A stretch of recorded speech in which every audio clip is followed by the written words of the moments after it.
రాజకీయ నాయకుడు ఎవరు? నాకు ఇష్టమైన రాజకీయ నాయకుడు చంద్రబాబు నాయుడు అన్న. ఎందుకని?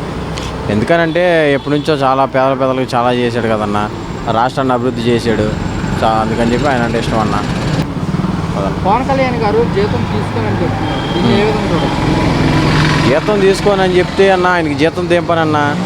ఆయన జీతం తెంపని ఒక సినిమా చేస్తే నేను కావాల్సిన కోట్లు వస్తాయి అన్న. జీతం తెంపని నిధులు మొత్తం ఖాళీ చేశారు, అప్పులు పాలు చేశారు. అందుకే నేను జీతం తీసుకోకుండా పని చేస్తానని చెప్పేసి ఆయన జీతం తీసుకోకపోతే అప్పులు తీరిపోతాయి అన్న. అవన్నీ కాదు. ఆయన ఏదో మామూలుగా ఆ జీతం ఆయనకి మామూలుగా అయితే ఆయనకు ఉన్న డబ్బుతో ఆ జీతం దేనితో మామూలుగా సమానం అన్న. అందుకని చెప్పి తీసుకోలేదేమో. తీసుకోపోతే అసలు పవన్ కళ్యాణ్ గెలుస్తాడని ఊహించారా? నేను ఊహించానన్న, కన్ఫామ్ గెలుస్తాడని ఊహించాను నేను. గేటు కూడా తాకనేమో అన్న. వాళ్ళంటే జరిగిపోతాయి అన్న, అన్నీ జరిగిపోతాయా? ఆయన గెలుస్తాడని కన్ఫామ్గా అనుకున్నాను నేను.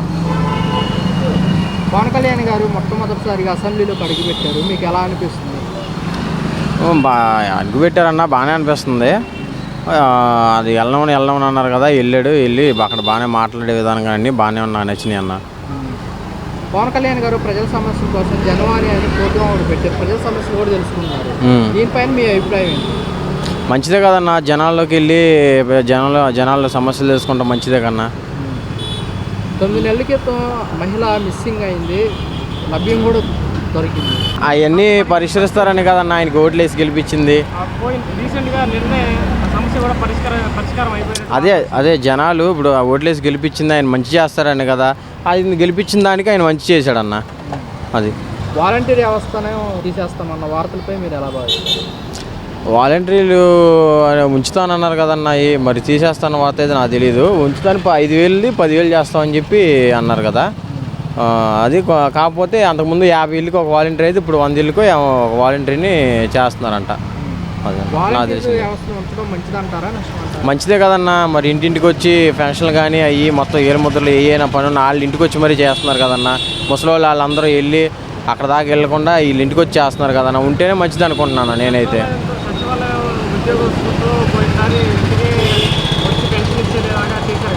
అసలు సచివాలయాలన్నీ వేస్ట్ అండి, అసలు ఏం పని చేయట్లేదు. ఆ సచివాలయాలు వాళ్ళు వెళ్తే ఆ మిషన్ పని చేయట్లేదు అంటున్నారు, తంబేసే మిషన్ పని చేయట్లేదు, సర్వర్ పని చేయట్లేదు అంటున్నారు. కానీ ఆధార్ కార్డు పెట్టాలన్నా, రేషన్ కార్డు పెట్టాలన్నా, ఏది పెట్టాలన్నా సర్వర్ పని చేయట్లేదు అంటున్నారు. సచివాలయాలు అయితే వేస్ట్.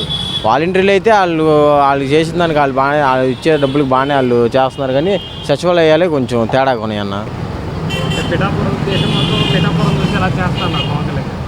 చూద్దాం అన్న, చేస్తే మంచిదే కదన్నా, చేస్తే మంచిదేగా. ఆ రోజా గారిది ఏముందన్న, 2 సార్లు ఏమో అధికారంలోకి వచ్చింది, ఒక మంచి పని చేయాల. మాటలన్నా ముందు మాట్లాడటానికి పనికి వచ్చింది, ఇది ప్రజలకు సేవ చేస్తానికి పనికి రాదు. మాటలు చెప్పమంటే సినిమా డైలాగులు అలవాటు అయిపోయి రాజకీయాల్లో కూడా సినిమా డైలాగులు వేస్తుంది, కానీ ఆ వల్ల ఏమవుదన్న. అందుకనే కదా జనాలు ఓడించింది. వల్లభనేని వంశీ గారు మా నాన్నగారు క్లాస్మేట్స్ అండి, మా గన్నవరం నియోజకవర్గం. వల్లభనేని వంశీ గారు చాలా మంచోళ్ళు, జనాలకు చాలా చేశారు మా నియోజకవర్గంలో. గన్నవరం నియోజకవర్గంలో వల్లభనేని వంశీ గారు పార్టీతో సంబంధం లేకుండా టీడీపీలో ఉన్న, వైసీపీలో ఉన్న, ఏ పార్టీలో ఉన్నా అందరికి ప్రతి ఒక్కరికి కూడా చాలా మంచి చేశారన్న. చెయ్యి ఇరిగిపోయిందంటే, కాలు ఇరిగిపోయిందంటే, హాస్పిటల్లో ఉందంటే, ఎక్కడ ఉందన్నా కూడా ముందు వెళ్ళిపోతారన్న. మా ఉంగుటూరులో వాళ్ళు కాకాని వెళ్తుంటే యాక్సిడెంట్ అయితే అక్కడ 2-3 చనిపోతే స్పాట్లో ఆయన సొంత కారులు, ఆయన తిరిగే కార్లు పంపించి 3-4 కార్లు పంపించి అక్కడికక్కడే అందరిని హాస్పిటల్కే డెడ్ బాడీలు ఇంటికి ఆయన సొంత డబ్బులతో తీసుకొచ్చారన్న.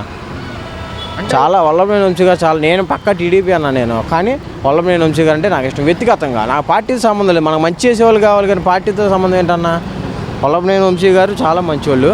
కాకపోతే ఆయన బాధల వల్ల ఏదో వెళ్ళారేమో, దాని గురించి మనం చెప్పుకోకూడదు. సో ఆయన అయితే చాలా మంచివాడు వల్లభనేని వంశీ గారు. అంటే ఓడిపోవటానికి గల కారణాలు అంటే అన్న, కొంచెం చంద్రబాబు నాయుడు వాళ్ళ మిస్సెస్ని కొంచెం అలా మాట్లాడటం వల్ల 90% ఓడిపోవటానికి కారణం అన్న. మీరు ఎక్కడైనా చూడండి, 50,000 60,000 అలా మెజార్టీలు వచ్చినాయి టీడీపీ ఎమ్మెల్యేలకి. ఆ గుడివాడ కానీ, ఇక్కడ గద్దె రామారావుకి కానీ, లోకేష్ గారికి కానీ, బోండా అమ్మ గారికి కానీ ఎక్కడైనా 50,000 పైన మెజార్టీ వచ్చింది. అక్కడే 35,000 మెజార్టీ వచ్చింది యార్లగడ్డ వెంకటరావు గారికి. టీడీపీలో ఉంటే వల్లభనేని వంశీ గారు 1,00,000 ఓట్లు మెజార్టీ వచ్చేదని నేను భావిస్తున్నాను అన్న.